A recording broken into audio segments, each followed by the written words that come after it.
ഗ്രന്ഥശാലകൾ എന്നൊക്കെ കേട്ടിട്ടുണ്ടോ? ഇതൊക്കെ പ്രവർത്തിക്കുന്നതിന് തുടങ്ങുന്നതിന് ചുക്കാൻ പിടിച്ച വ്യക്തിയാണ് PN പണിക്കർ. അദ്ദേഹത്തിന്റെ ചരമദിനമാണ് 1995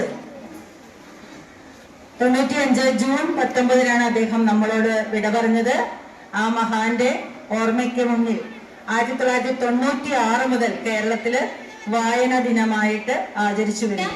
വായനാ ദിനമായിട്ട് കൂടി നമ്മുടെ ഇന്ത്യ ഒട്ടാകെ ഈ ഒരു ദിവസം ആചരിക്കുന്നത് 2017 മുതലാണ് എന്നും കൂടി ഞാൻ എൻ്റെ ഓർമ്മയിൽ നിന്ന് പറയുകയാണ്. വായനയെ നമ്മൾ പുതുതായിട്ട് പരിചയപ്പെടുത്തുന്ന ഒരു കാര്യമല്ല.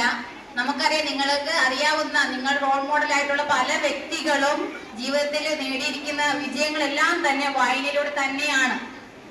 വായനാ ദിനം നമ്മൾ ആചരിക്കുന്നത് അന്ധകാരത്തിൽ കഴിഞ്ഞിരുന്ന ഒരു ജനതയെ അറിവിന്റെ വഴികളിലേക്ക്, അറിവിന്റെ വെളിച്ചം അവർക്ക് കാട്ടിക്കൊടുക്കുന്നതിന് വേണ്ടി വഴികാട്ടിയായി തീർന്ന PN പണിക്കർ സാറിന്റെ ചരമദിനമാണ്. അദ്ദേഹം ജനിച്ചത് 1909 മാർച്ച് 1 നമ്മുടെ ആലപ്പുഴ ജില്ലയിലെ നീലംപേരൂർ എന്ന് പറയുന്ന ഗ്രാമത്തിലാണ് അദ്ദേഹം ജനിച്ചത്.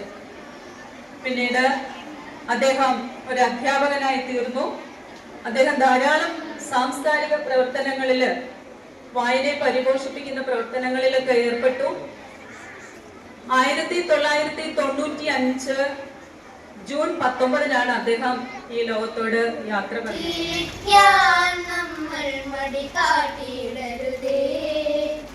വായന ശീലിക്കാൻ നമ്മൾ മടി കാട്ടിയിടരുതേ.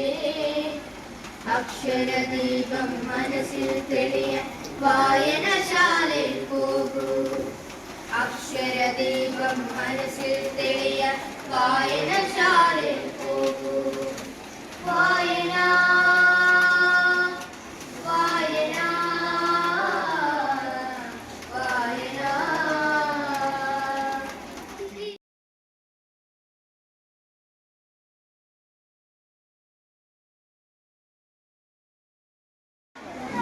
ഞങ്ങളൊക്കെ പഠിക്കുന്ന സമയത്ത് ഇവിടെ ലൈബ്രറികളുണ്ട്.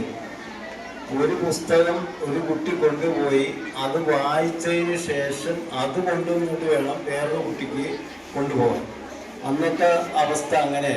ഇപ്പോഴത്തെ കാലത്ത് എല്ലാ സൗകര്യങ്ങളും ഉണ്ടായിട്ടും കേരള ഗ്രന്ഥശാല സംഘത്തിന്റെ സ്ഥാപകനും മലയാളികളിൽ വായനയുടെ ശീലം വളർത്തിയ വ്യക്തിയുമായ ശ്രീ PN പണിക്കർ ഒരുപാട് അദ്ദേഹത്തെ പറ്റി മുൻ ഇവിടെ ആശംസകൾ അർപ്പിച്ച അധ്യാപകരും എല്ലാവരും തന്നെ അദ്ദേഹത്തിനെ പറ്റി ഒരുപാട് കാര്യങ്ങൾ പറഞ്ഞു.